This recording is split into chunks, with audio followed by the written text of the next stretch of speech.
Šiandien papasakosiu Jums trumpai apie projektą, kuris vadinasi alternatyviojo ugdymo projektas. Ir tai yra viena iš priežasčių, kodėl mes čia visi šiandien susirinkome.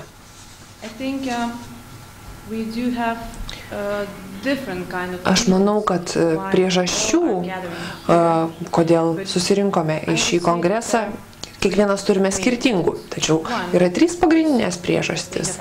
Viena yra ta, kad tai yra projektas, kurį inicijavo Švietimo ir mokslo ministerija, kuri yra įgyvendinama švietimo tiekimo, aprūpinimo centro, taip pat kvalifikacijų centro. Kita priežastis yra ta, kad tas produktyvusis mokymasis yra tarsi kompleksas įvairių metodologijų, metodų, kurie padeda vaikui, kad jam pasisektų gyvenime. Ir galiausiai trečioji priežastis, kuri tikriausia yra pati pagrindinė ir svarbiausia, yra pats vaikas, jaunuolis, netgi ir suaugęs žmogus, kuris mokosi, kuri stengiasi surasti savo būdą, savo mokymosi stilių, savo gyvenimo kelią.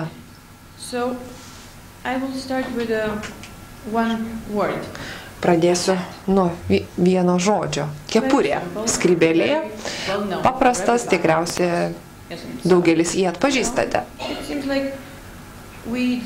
Atrodo, kad turime skirtingas skrybėles. Pavyzdžiui, tai yra tradicinė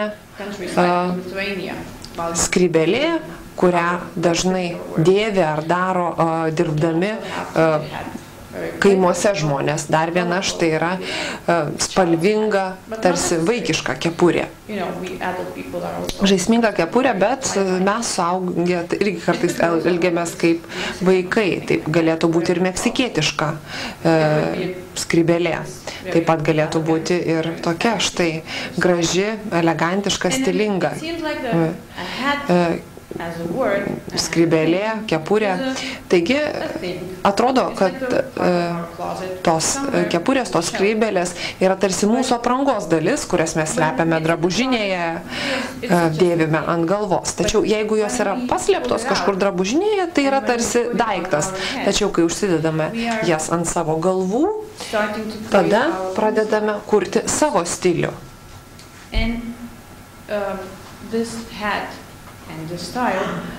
Ir tas stilius, tos skrybėlės mus išskiria iš kitų.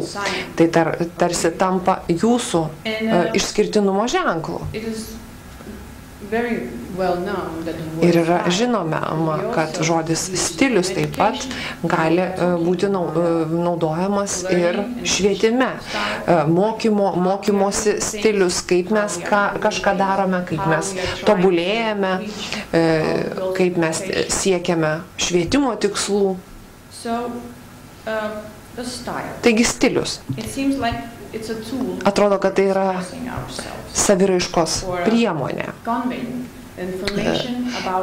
Tai, kas mums padeda išreikšti informaciją apie tai, kaip gyvename, kaip dirbame, kaip elgiamės, apie viską, kas nusako mus.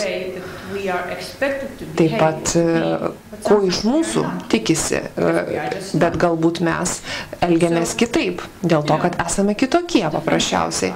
Taigi, stilių yra įvairių, labai įmantrių, sportinių. O kaip jums atrodo šis apačioje, kairiame kampe esantis vaikinukas? Ar atpažįstame jo stilių?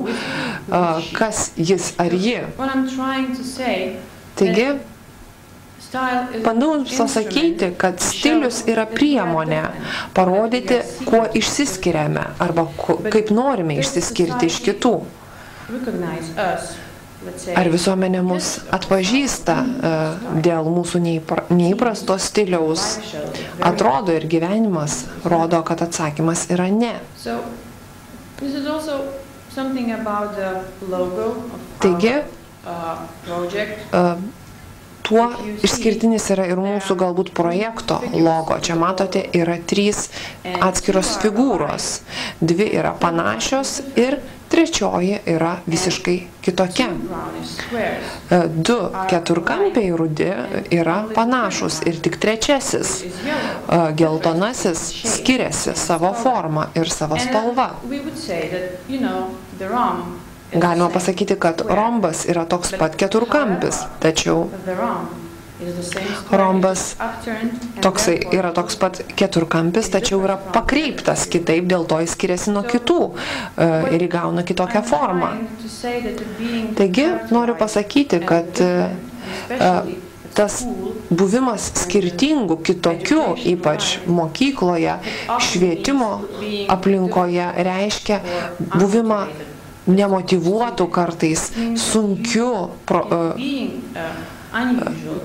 kad jūs, jeigu esate, tarkim, sunkių kabutėse ar kitokių, nežinau, ar galima taip apibūdinti asmenis, bet man atrodo, taip dažnai kiti mus apibūdina. Tai yra irgi saviraiškos būdas, bandymas parodyti, kad kažkuo išsiskiriame. Ir tiek jauni žmonės, tiek studentai, tiek moksleiviai yra skirtingi visi. Būtent šis projektas, alternatyvusis ugdymas, iš tiesų yra skirtas, kad pakeistų mokyklas, kad tas kitoks išskirtinis galėtų surasti savo būdą, savo galimybės mokytis kitaip, taip kaip jis ar ji gali tą daryti, mokytis savaip. Taigi šio projekto tikslas yra sukurti sąlygas ugdymui alternatyviojo švietimo. Taip pat tai yra procesas, kuris pabrėžia švietimo įvairovę, tai yra pastangos pakeisti, įtakoti švietimo sistemą, siekiant, bandant sukurti galimybės kiekvienam vaikui, kad jam pasisektų gyvenime, kad kiekvieno vaiko būtų išklausyta, kad jis būtų išgirstas ir kad jį galima būtų mokyti ir kad jis galėtų mokytis. Ir šis projektas taip pat siekia atverti duris į kitokį švietimą, taip pat į švietimo įvairovę. Na, projektas pats, iš ko jis susideda. Norėčiau papasakoti, kad mes kaip projekto komanda turime įvairius tikslus. Didžiausias mums iššūkis yra tobulinti įstatyminę bazę, kuri reglamentuotų alternatyviojo ugdymo praktiką. Ir mes tengiamės išjudinti tas sienas, kaip sakoma, ir įtakoti įstatymų leidėjus per ateinančius 2-3 metus. Mes taip pat mokykloms siūlome išbandyti naujus mokymo ir mokymosi būdus, metodus. Vienas iš jų yra alternatyvusis ugdymas, produktyvusis mokymas.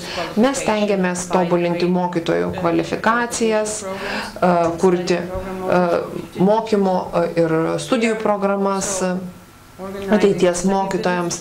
Mes taip pat organizuojame įvairius vizitus, seminarus, mokytojams taip pat teikiame įvairios literatūros mokykloms, renkame ir dalinamės informaciją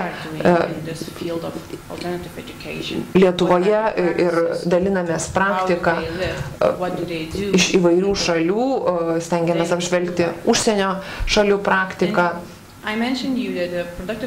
Ir kaip jau ir minėjau, produktyvusis mokymasis yra vienas iš tų metodų. Mes pradedame Lietuvoje nuo šio projekto. Šį pavasarį mes pradėjome savo darbą kovo mėnesį ir tęsime iki 14 metų rugsėjo. Turime pilotinį projektą, kuriame bendradarbiavame su produktyviojo mokymosi institutu Europoje, kartu su lietuvių ekspertais.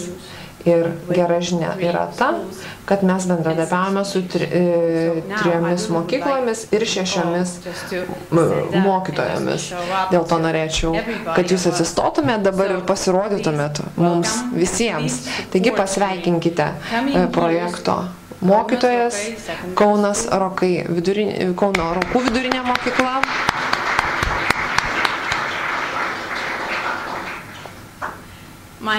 Taip pat paplokime Panevėžio Paištro vidurinėje mokyklą. Ir trečioji komanda yra Kėdainių mokykla.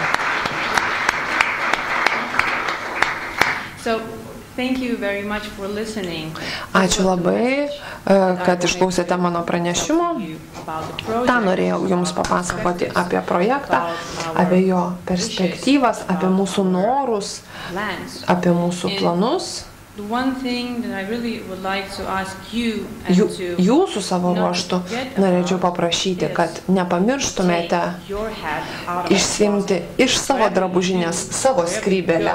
Ką bedarytumėt, kur beeitumėt, su kuo bekalbėtumėte, pasimkite savo skrybėlę iš savo drabužinės. Ačiū labai.